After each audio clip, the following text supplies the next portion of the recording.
बिस्मिल्लाहिर्रहमानिर्रहीम अस्सलामु अलैकुम वरहमतुल्लाहि वबरकातुहू। अल्लाह पाक से दुआ है अल्लाह आपको आपकी जान और माल को अपनी हिफ्ज़ ज़मान में रखे, बेहतर रिज़्क़ अता फरमाए, बुरे वक्त बुरे लोगों से, बुरे हालात से, बीमारियों से अल्लाह ताला अपने फजल से महफूज रखे। ले जनाब, नातों के बीवे बच्चे बन के कंगी शंगी वाह के हम लोग आपकी खिदमत में हाज़िर हो गए हैं। मुझे समझ नहीं आती कि मैं जब भी बोलता हूँ हम का लफ्ज़ क्यों इस्तेमाल करता हूँ, किसी की बुरा लगे तो माज़रत। अलबत्ता नाश्ता आज स्किप कर रहा हूँ। अब ये तो किसी किताब में नहीं लिख, इसलिए कि 100% फिट नहीं हुआ। तो एक बात आप भी याद रखिए कि जब आप 100% फिट ना हो और दिल ना चाह रहा हो तो मत खाया करें। पेट भी अपना, माल भी अपना।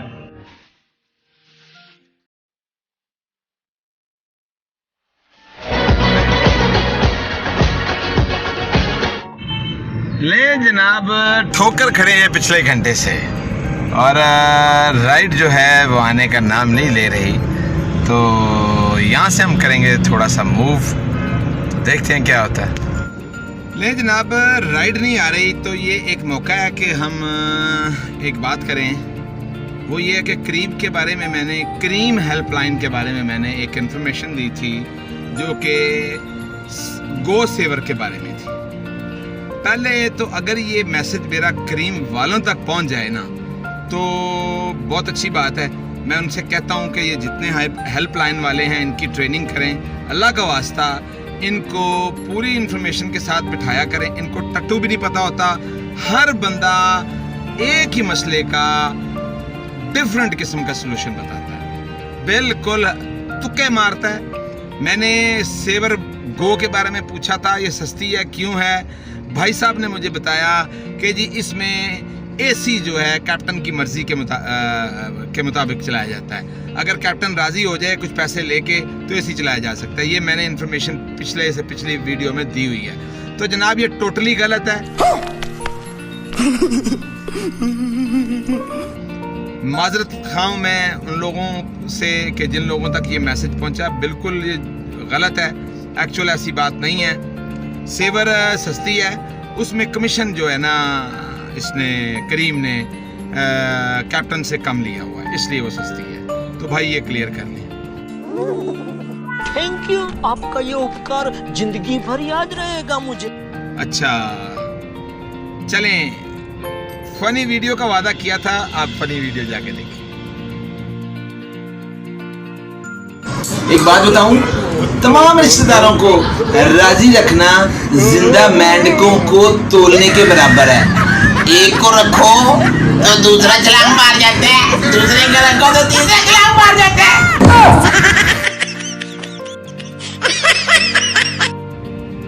It's story time. Bienvenidos a la cripta. Dame tu cosita, dame tu cosita. Ay.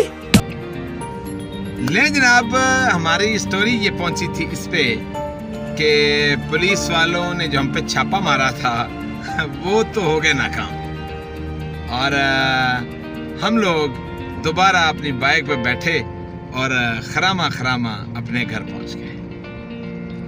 अब एक एडवाइस ये भी थी बहनोई साहब की कि एमिरेट्स के ऑफिस जाके टिकट के बारे में कंफर्मेशन ले लूं कि ये टिकट सही है या फेक है।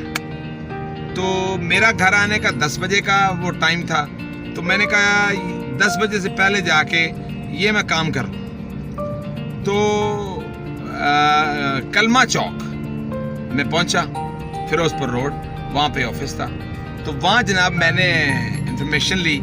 जब मैंने टिकट रखी तो वो जनाब कंफर्म थी। उन्होंने कहा जी बिल्कुल ठीक है जी, 15 गालबन जनवरी को आप फ्लाई कर रहे हैं। मैंने कहा जी ठीक है, thank you very much. Check हो गई। अब बड़ा खुश हो गया। मैंने कहा यार ये तो काम बिल्कुल फिट है जनाब अली। खुशी सीधे पहुंच गए हम अपनी मामा के घर। हाय 80,000 लेने के लिए नाजरीन, 80,000 बड़े पैसे हुआ करते थे उस वक्त। ये 1999 की बात है, 1999 की बात है। तो 1999 में 1,80,000 बहुत पैसे थे। अच्छा तो ले जनाब, हम 10 बजे से पहले पहुंच गए। तो बिनोई साहब तो क्लिनिक गए हुए थे, तो अम्मा जान मौजूद थी। हम अंदर दाखिल हुए, दिल में थोड़ा सा खौफ भी था। तो अम्मा जी ने जनाब एक लिफाफे में, एनवेलप में 80,000 रुपया हमारे हाथ पे रख दिया। हाय हाय हाय मजे हाय। दैट वाज वेटेड, काफी वेट था उसका और काफी वर्थ थी उसकी। मैंने बहुत शुक्रिया अदा किया उनका और 80,000 लेके जनाब मैं घर आ गया। तो ये मैं बड़ा खुश था, अब अपने आप को सेफ एंड साउंड महसूस करता था। ये तो मुझे पता था कि वो मुझे पैसों के बगैर जाने नहीं देगा। डेफिनेट बात है, वो एक एजेंट है और उसका काम है ये, तो किस तरह पॉसिबल है कि वो मुझे पैसे के बगैर जाने दे। तो अब क्या होता है, घर आ गया। ले जनाब, घर में खुशी और गमी के हालात दोनों हैं। गमी के हालात इस तरह है कि बेगम साहबा भी बिल्कुल एक्सपेक्ट नहीं कर रही थी कि जी मैं अचानक बाहर चला जाऊंगा। तो नई नई शादी हुई थी, 2 साल हो गए थे वैसे नई नई शादी को। तो अल्लाह की उम्मीद भी थी हमारे घर, तो बस एक अजीब सी सिचुएशन थी। खैर 2 दिन गुजरे, दरवाजा बजा तो जब मैं जाके दरवाजा खोला तो सामने अमानत खड़ा था। कहने लगा, डॉक्टर साहब 10,000 रुपया होंगे आपके पास? मैंने थोड़ा सोचा, मैंने कहा हो जाएंगे। तो कहते था जल्दी से ला दे। ले जनाब, मैं जल्दी से अंदर आया, 10,000 निकाले, उन्हीं पैसों में से ठक करके अमानत को दे दिए और अमानत खुश हो गया। कहता अस्सलाम वालेकुम, चला गया। मैंने पूछा ना उसने कुछ कहा। तो यानी ये इस बात का तो मुझे आइडिया है ना कि मतलब वो अपने पैसे ले रहा है। ले जनाब, 2-1 दिन फिर गुजरे, अमानत फिर आ गया। कहता जी 10,000 है। लो जनाब, 10,000 निकाल के हमने और उसको दे दिए। इस तरह करके उसने तकरीबन 40,000 मुझसे लिए। ईमानदारी की बात है, जिसकी नेकी है उसको जरूर वो करना चाहिए। आज मुझे नहीं पता अमानत कहाँ है। अल्लाह ताला उसको अगर जिंदा है तो उसको सलामत रखे, कामयाब व कामरान करे। उसने मुझ पे बहुत बड़ा एहसान किया था। 40,000 में टिकट भी, वीजा भी, पासपोर्ट भी, सब कुछ। Thanks, love you forever. That was not a possible. ये मुझ पे कोई खास अल्लाह ताला की मेहरबानी, दुआएं और किस्मत की बात है। जनाब वक्त आ गया अब ट्रैवल होने का। 15 तारीख थी गालिबन, अगर मुझे सही तरह याद नहीं है तो 15 तारीख की सुबह 10 बजे अमानत ने कहा था मैं लेने आऊंगा। 15 तारीख आई, सुबह 10 बजे अमानत दरवाजे के पार आ गया।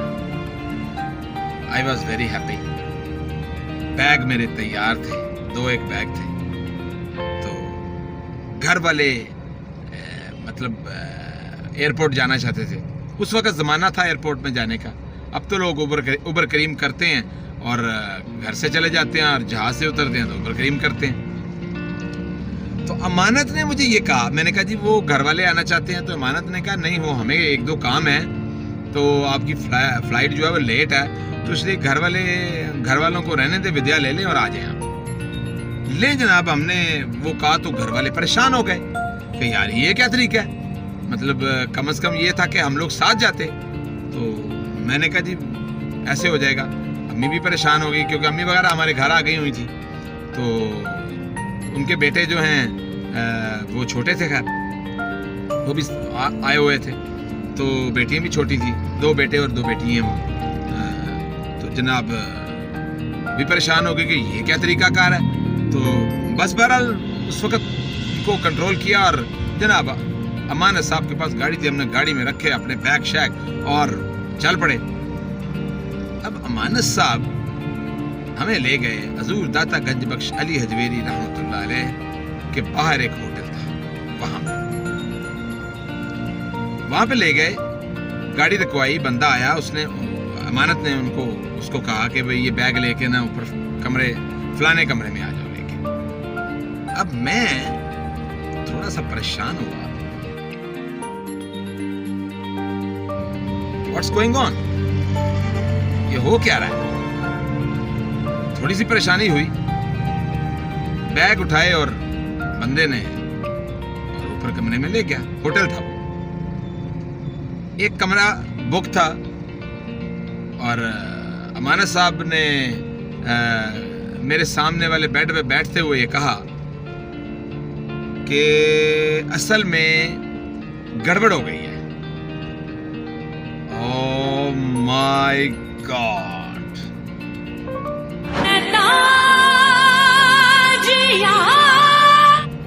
गड़बड़ जो कि मैं अफोर्ड नहीं कर सकता था। अच्छा, एक चीज बताना मैं भूल गया, 80,000 तो थे ही थे।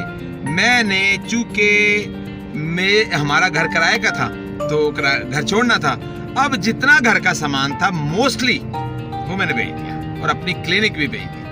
तो मेरे पास कमोबेश 1 लाख रुपया था और मैंने ये सुना था लोगों से कि वहां पे जाके लोगों को पैसों की जरूरत पड़ती है, तो वो मैंने रखे हुए थे अपने पास। तो अब मेरे ससुराल और अम्मी और दोस्त अहबाब सब ये कहते थे फ्रॉड है, फ्रॉड है, फ्रॉड है। मैं नहीं कहता था फ्रॉड है। जनाब आली, जब मुझसे अमानत ने कहा ये कुछ गड़बड़ हो गई है,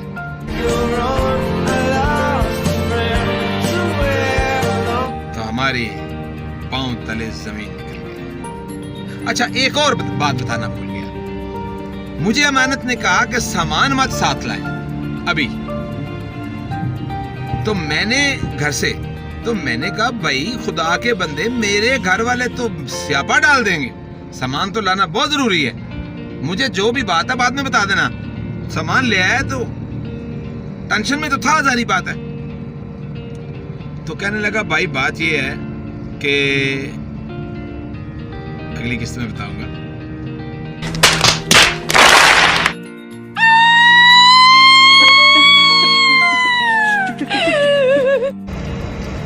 भाईजान, काम के हालात ये हैं कि 10 बजे का निकला हुआ हूँ और 2 राइडिंग की हैं और 2 बज गए हैं। तो अल्लाह ताला रहमत करे, क्या होगा पता नहीं, राइड नहीं आ रही। ले जनाब, अल्लाह ताला ने रहमत कर दी है और राइड गई है और हम जा रहे हैं कायदे आज़म इंडस्ट्री। चले आप मेरे साथ।